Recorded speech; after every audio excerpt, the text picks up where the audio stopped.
Je viens de perdre un enfant. Mhm. Il avait 18 mois. Il était baptisé. On ne pouvait pas trouver plus ange que lui. Et moi-même, je vis avec le VIH, mais je ne pense pas que je sois punie pour ça. C'est pas comme ça que notre Seigneur fonctionne.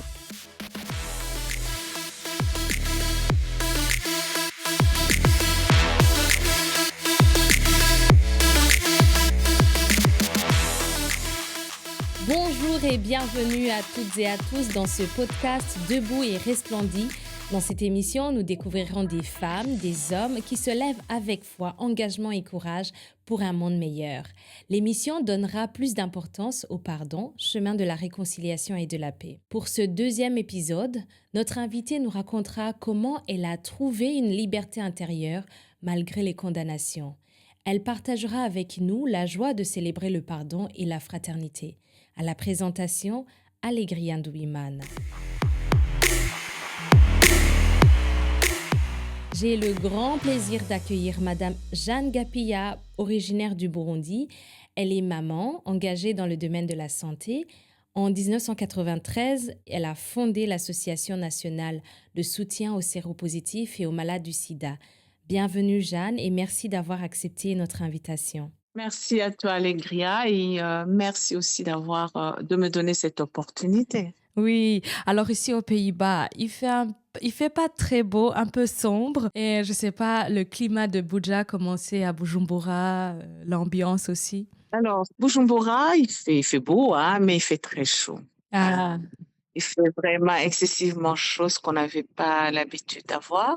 oui. Alors, c'est dire le changement climatique, c'est une réalité. Ah oui. Ça, c'est de plus en Ouais, plus dans tous les pays, ça se manifeste très fortement, hein. absolument. Oui. Alors, pour commencer, moi, j'aimerais savoir, j'ai pas dit beaucoup de choses sur vous parce qu'il y a tellement d'informations sur Internet, tellement de choses qu'on a entendues de toi. Et aujourd'hui, je voulais quand même te donner aussi la possibilité de dire qui est Jeanne. Jeanne, tu l'as bien dit, hein, Mm. c'est la maman de beaucoup de gens, euh, vieux, vieilles, jeunes, toutes les couleurs. Mhm. Et, euh, et j'ai eu la chance de vivre dans beaucoup de pays. Et j'ai toujours été bénie de voir les gens qui me disent, est-ce que tu peux être notre maman? Mm. Et cette maman qui se bat comme elle peut pour qu'il y ait l'humanité, Mm. pour que les gens comprennent que lorsqu'on se lève, qu'on est bien portant, qu'on a pu avoir à manger, c'est une grâce. Ce n'est pas quelque chose parce qu'on mérite Mm. et que si on peut, il faut partager. Mm. Quand j'étais toute petite et que j'ai entendu dans le quartier ou même que j'avais vu à la télé votre parole très très forte et aussi que tu étais la première à avoir avoué devant une assemblée dans une église que tu portais le VIH-Sida. Est-ce que tu peux nous raconter un tout petit peu comment ça s'est passé? Euh, Parce que je pense que c'est aussi le fruit de ton engagement aujourd'hui, de pourquoi tu t'es mis vraiment au service de la santé. Absolument. Alors, j'aime dire, c'est des choses, je n'ai aucune mérite en fait, hein, je n'ai aucune mérite parce que euh, si j'avais planifié, si j'avais fait un projet pour en me disant je vais faire ça et puis suivre comme ça, j'aurais eu le mérite. Mais non, je n'ai rien planifié. Euh, c'est pour ça que je dis ce que je fais, c'est vraiment comme une appellation, c'est comme quelque chose que Dieu voulait que je fasse. Bien que quand je le faisais, je n'avais pas cette dimension spirituelle. Mm. Et je suis allée à l'église. Bien évidemment, je venais de passer des années, euh, je ne sais pas comment qualifier, parce que dire que les années 85, 6, c'était des années où on parlait du VIH, c'était une condamnation à mort avec tellement de stigmates qui entouraient cette maladie. J'étais mariée, mais je me suis mariée très jeune. Mhm. En À tout cas, quel je âge? considère que j'étais très jeune, à 23 ans. Mhm. Et, donc, j'avais encore en moi une grande innocence, hein. Mm. Et je me suis mariée avec une insouciance comme beaucoup de gens. J'ai eu un bébé, 4 kilos, encore une bénédiction, un très beau bébé. Mhm. Ah, donc tout ça, ça marche comme si vraiment c'est moi-même qui faisais le plan pour que tout marche à Mm. merveille, quoi. Ouais. Sauf qu'à partir de 6 mois, le bébé est très malade, commence à être malade. Mais bon, tout le monde te dit, bah, il y a une période où les enfants sont tout le temps malades, donc Mm. il y a rien d'alarmant. Mm. Sauf que quand on va à l'hôpital, il avait des otites, mais vraiment qu'il faisait très mal. Mais quand on va à l'hôpital, le verdict tombe. Mm. On va lui faire le test sans nous le dire, sans nous demander. Mm. Encore une fois, c'est la période. Ouais, c'est un peu Les brutal quand médecins, même. c'est brutal. Mm. Encore une fois, les médecins, ils sont des êtres humains avant d'être médecins. J'insiste sur ça parce que je n'en veux à personne. Mm. Nous avons le résultat, c'est le médecin, le pédiatre. Et donc, il me dit, il faut venir dans mon bureau, mais il faut venir avec votre mari. Mais jusque-là, j'étais très, très insouciante, hein. Je ne Mm. savais pas que c'était quelque chose de grave. Oui. Mais déjà, quand il dit, il faut venir avec votre mari, là, ça commence à dire, ça doit être quelque chose d'un peu inquiétant. Pourquoi ne Oui. pas me le dire à moi? Mm. Donc, puis je dis à mon mari qu'il faudrait qu'il rentre tôt Mm. euh, pour qu'on aille voir le médecin, et qu'on avait rendez-vous dans l'après-midi, je pense que vers 15h30. Donc, il est venu, nous sommes allés, et le médecin n'a pas mis de gants. Il nous dit, votre bébé a le sida. Oh. Donc, alors, c'est dire d'abord combien il n'y avait pas d'informations. On Mm. n'a pas le sida, on a le virus. Mm. Mais c'est un médecin qui ne te dit même pas que tu as le virus, il te dit tu as le sida. Ouais. Donc, c'est pour dire que l'information n'était pas là, quoi. Mm. Mais entendre déjà sida, je pense que s'il avait dit votre enfant a le virus, ça aurait amorti. Mm. Mais non, il dit votre enfant a le sida, Mm. il va mourir, et vous aussi d'ailleurs. Donc voilà. Donc pour faire court, ça a été un point de départ Mhm. jusqu'à ce que le bébé a eu son quart vert, il faut le dire, Mm. parce que c'est la période, c'était vraiment une période très difficile. Un malade du sida, là, c'est stade maladie, donc il y a une personne infectée, Mm. mais une personne infectée qui va au stade maladie, c'est un malade du sida. Mm. Donc, quand il est arrivé à ce stade de maladie, comme mon feu mari d'ailleurs, tu as amené un malade du sida à l'hôpital, on te dit non, ça sert à rien de nous prendre en lit d'hôpital parce Oh. qu'on va rien faire et il va prendre la place pour des gens qu'on peut soigner. Donc, on te donnait tes malades, tu les gardais chez toi, sans même les secourir pour au moins les maladies opportunistes. C'était des moments très difficiles. Mm. Donc, j'ai vu le calvaire de mon bébé, j'ai vu le calvaire de mon feu mari. Comment tu as vécu de l'intérieur cet accompagnement si douloureux de ta famille? J'ai très mal vécu ça. J'ai très mal vécu ça parce que mon enfant ne manquait pas. Enfin, j'étais bénie. Je pouvais lui trouver tout ce qu'il fallait, sauf qu'il ne pouvait pas prendre quoi que ce soit. Mhm. Il déshydratait. C'était des œufs. Donc, je n'avais pas où prendre, même pour le tenir. Il avait mal tellement c'était des os. Mm. Et ce sont des moments très, très difficiles. Ça a été des moments douloureux. Mm. Mon feu mari, il est, il est décédé, il n'avait pas encore 40 ans, mais quand il était, les derniers jours, on lui aurait donné 80 ans. les cheveux qui partent, il devient squelettique. Et tout ça, le pire, c'est le regard des autres. Ouais, c'est ça. C'est le regard des autres. Et, euh, et les Burundais, on a une grande spécialité, c'est de chuchoter. Tu as vu, tu as vu le mari de Jeanne Gapia, tu as vu, tu as vu. Et comment vient ce moment justement où devant une assemblée, tu oses parler, hein? Pourquoi? C'était quoi le contexte? Je venais de perdre mon bébé, mon premier mari, ma grande sœur, mon grand frère. J'avais de la matière pour prier, quoi. Hmm. Donc, j'y vais comme, comme toute chrétienne, hein. Donc, quand j'étais à la messe, c'était pour prier. Le prêtre commence l'homélie. Mhm. À ma grande surprise, c'était les condamnations. Il dit, bon, c'est une journée internationale de lutte contre le sida. Ceux qui sont décédés du sida, ils ont eu ce qu'ils ont cherché parce que c'était des pécheurs.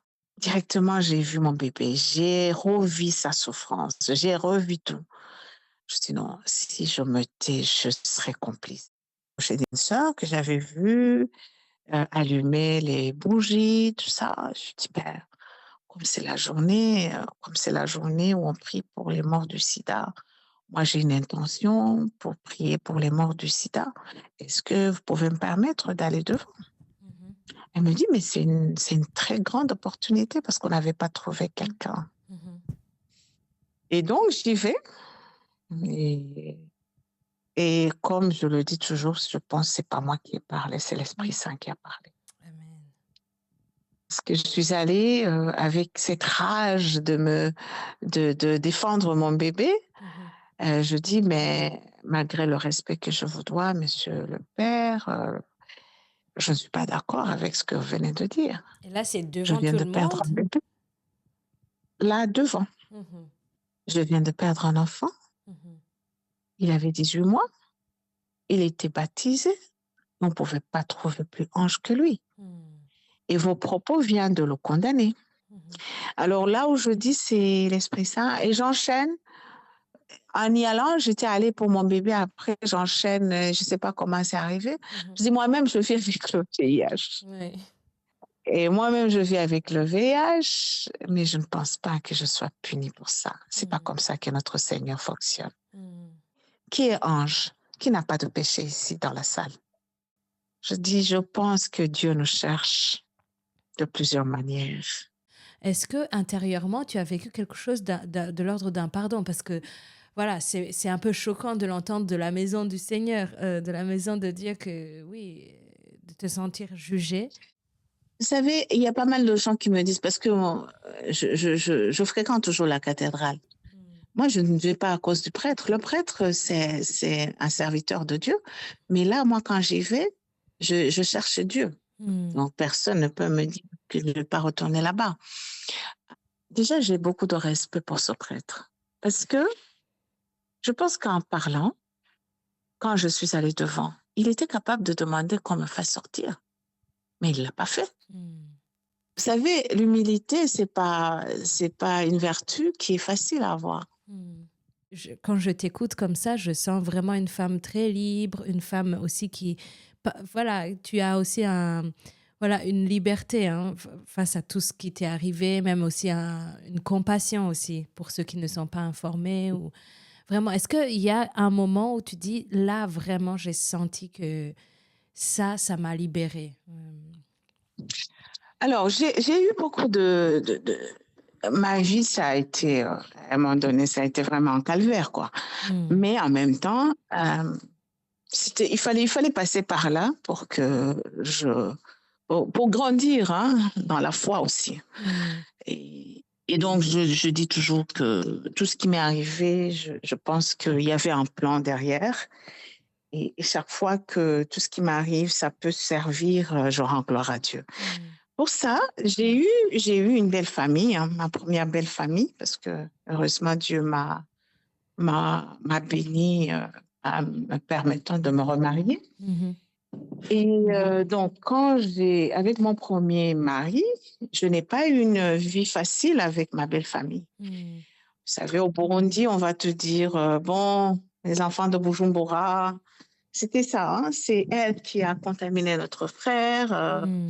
Donc, mes belles-sœurs n'ont pas été du tout gentilles avec moi. Hmm. Mais encore une fois, très, très naïve. Hmm. On me disait, tes belles-sœurs ne t'aiment pas. Je dis, non, non, j'ai rien fait. J'ai rien fait. Elles ne peuvent pas ne pas m'aimer. Donc, pour moi, tant que je n'ai pas fait de faute, on doit m'aimer. Oui. J'étais encore comme ça. Hmm. Alors, une fois, on me dit, ben, ils sont en train de faire de l'opposition pour que tu ne vendes pas la maison.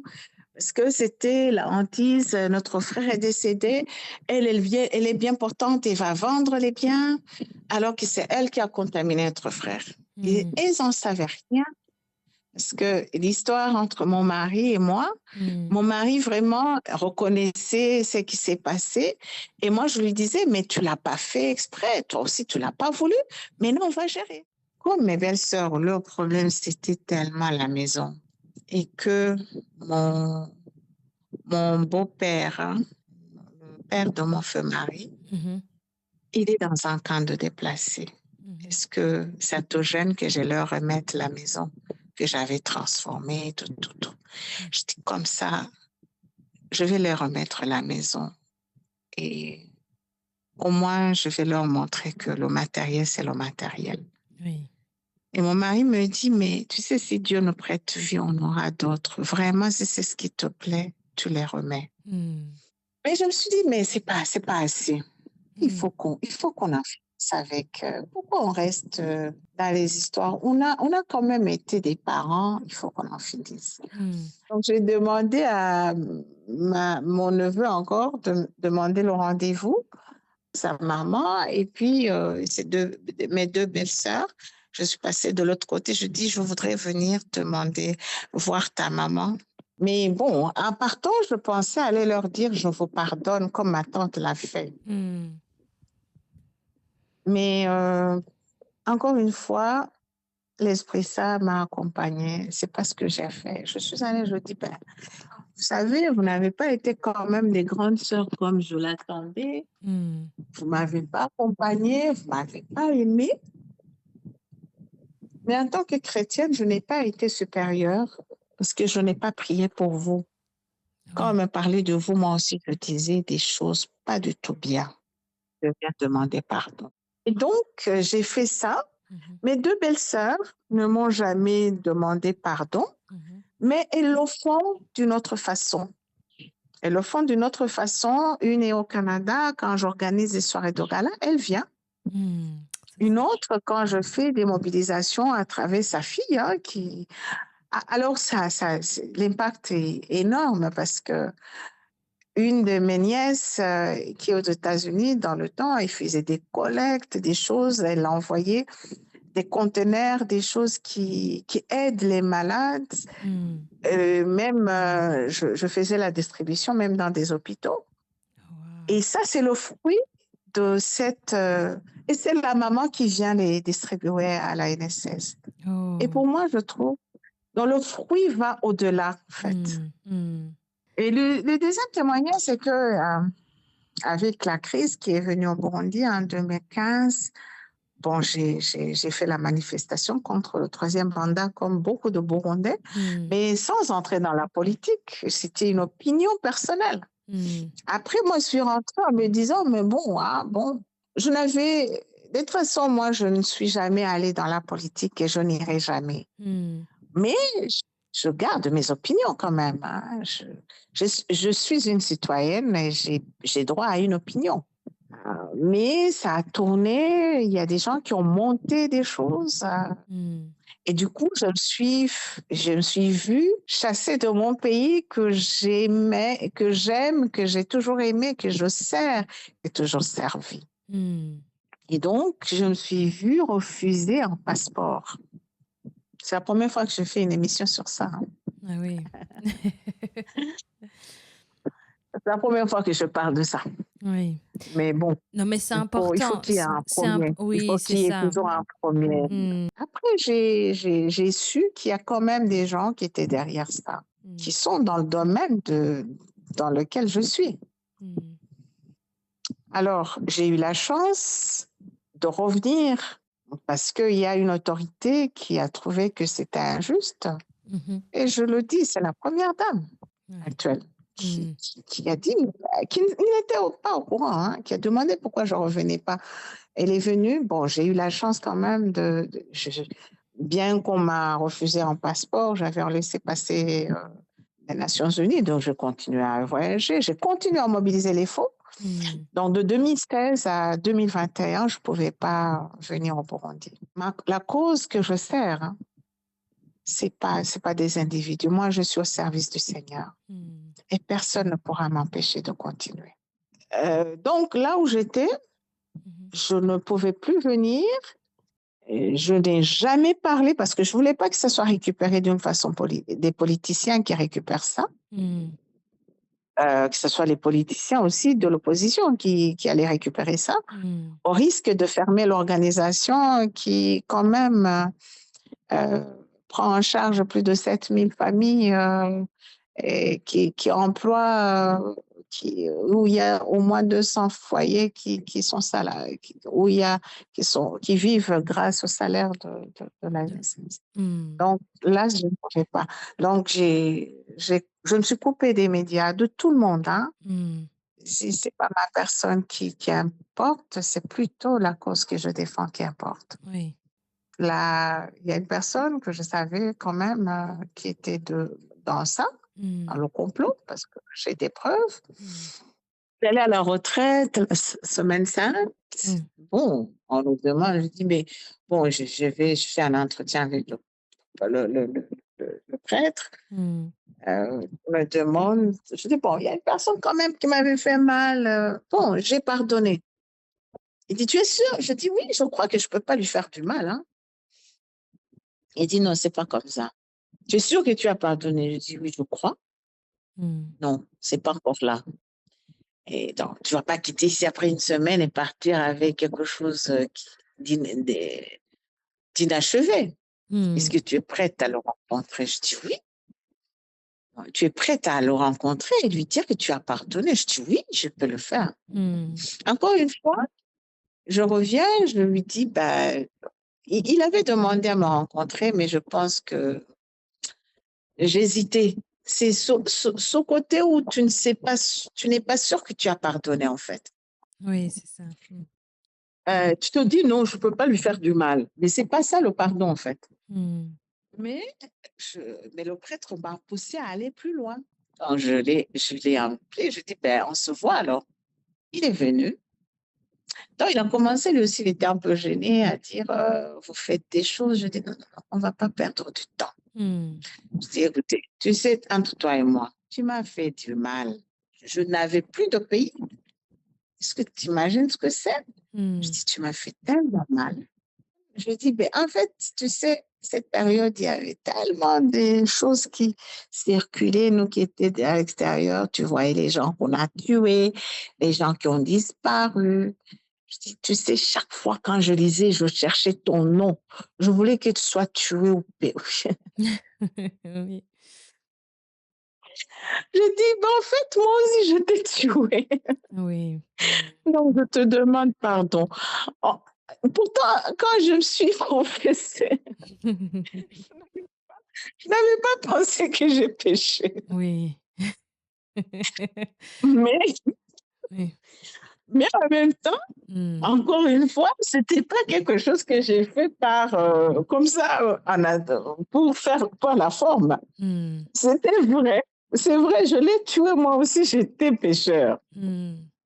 Donc, il s'est libéré, on s'est embrassé, et du coup, la collaboration est parfaite. J'ai cherché des financements pour lui. On Mm. est des bons amis. Les Mm. gens me regardent, me disent, ah, mais tu es sûre? Je dis, oui, je suis sûre parce qu'il y a Dieu dedans. Amen. Mm. Moi, je suis Voilà. touchée par ce moment où, en fait, il y a quand même toujours quelque chose qui est inspiré, hein, qui vient du Saint-Esprit, notamment cet entretien avec le prêtre qui vraiment te pose la question, comme au fond, en fait, si notre pardon vient vraiment du Seigneur. En fait, nous-mêmes, on est incapable de pardonner. Et On est comme, incapable. oui, Et comme, en fait, quand j'écoute cette histoire, je me dis, mais quand même, c'est intéressant à plusieurs reprises. Est-ce que vraiment tu es sûr d'avoir pardonné? Parce que c'est facile de dire, oh oui, je peux pas faire du mal. Enfin, c'est des paroles qui sont des paroles, mais vraiment l'étape de dire, je veux vraiment te demander pardon. Ça, c'est quand même... Oui, merci, hein. c'est ça, hein. Oui. Et en plus, là, j'étais convaincue que, et franchement, Mm, et très innocemment et très honnêtement, mm, c'est que je disais, mais je répondais toujours à une autre question. Tu es sûr que tu as pardonné? Je dis oui, je ne peux pas faire du mal. c'est Donc, ça. donc Ouais.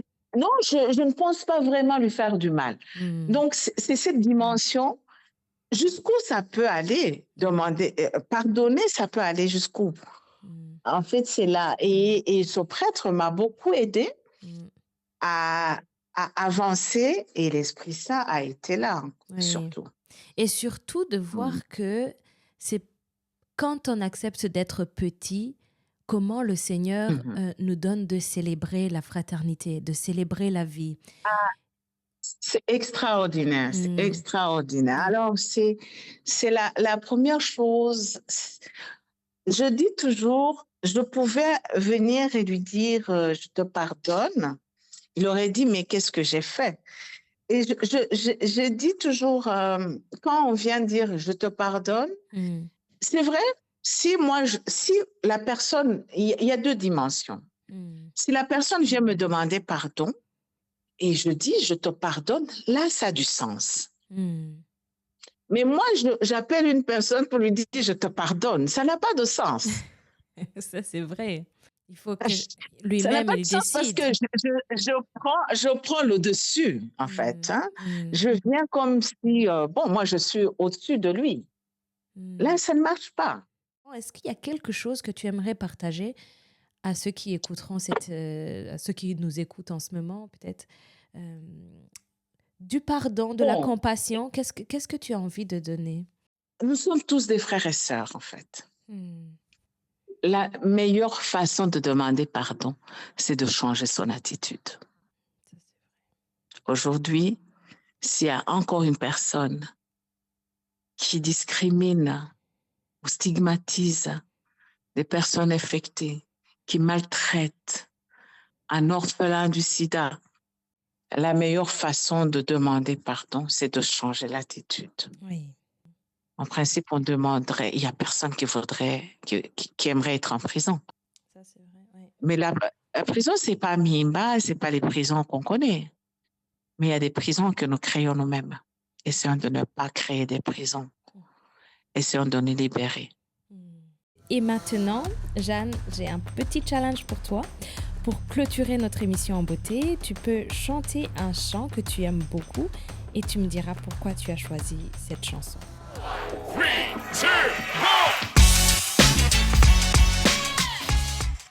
2, 1. Il y a une chanson. Unachunzawa, ngwamaza so, Amasasuma. anane ubwoba. Ça, c'est une chanson que j'aime beaucoup. Mhm. Pourquoi tu l'aimes bien? Est-ce que c'est des paroles qui te Je touchent, l'aime qui te bien parce parlent? que ce sont des paroles. En fait, moi, j'aime les chansons à cause des paroles. Mm, Et je les mets dans ma vie, en fait. mm, Je vois ma vie aussi. Et je vois que réellement, cette chanson me montre que rien ne peut me faire peur parce que mm, Dieu est là. Rien ne peut me faire peur. mm. Et C'est- c'est pour ça que je suis une battante. mm. Voilà. Merci, un grand merci hein, pour ce bon témoignage. Je pense que vraiment le Seigneur, il nous utilise parfois et quand j'écoute ton témoignage, je trouve que oui, dans la souffrance, dans le lieu de la passion, comme le calvaire, comme ce que Jésus a vécu, il y a quand même une victoire, une vie renouvelée. Et aussi, il y a quelque Quoi. chose qui, pour nous, veut dire aussi que nous devons aussi demeurer dans l'amour du Christ et dans l'espérance. Parce que Amen, à absolument. entendre ce que le médecin t'a dit, à entendre ce que tu as vécu, on aurait tout de suite pris un découragement. Mais, Genre, je viens de faire 38 ans avec le VIH. Hein. ah oui, qui La aurait prescription, cru? c'est 2 ans, mais c'est Dieu seulement qui a le dernier mot. Oui. Voilà. Alors, un grand merci, Jeanne. Merci beaucoup. Et Et- je souhaite vraiment que le Seigneur continue à œuvrer, à être acteur du salut dans ta famille, dans ton cœur, et continue Amen. à pousser tout ce qu'il a planté avec l'association ANSS, à accompagner toutes ces Amen. familles qui, voilà, aujourd'hui peuvent retrouver un peu aussi la joie, la paix.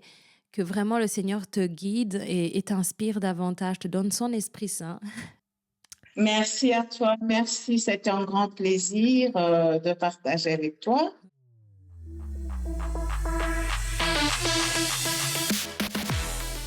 Et voilà, chers auditeurs, notre émission touche à sa fin. C'était Debout et Resplendit. J'espère que vous avez apprécié. Vos commentaires sont les bienvenus. Si vous souhaitez participer ou recommander quelqu'un, je serai ravie de recevoir vos suggestions. Merci beaucoup de nous avoir écoutés. Rendez-vous au prochain épisode avec Dr. Lina Zedriga from Uganda. Donc l'émission prochaine sera en anglais. Elle est très engagée pour l'unité et la réconciliation en Afrique des Grands Lacs. Et d'ici là, profitez bien de cette période estivale, entre amis, entre familles. Eh bien, que le Seigneur vous bénisse et vous garde en paix. À très bientôt.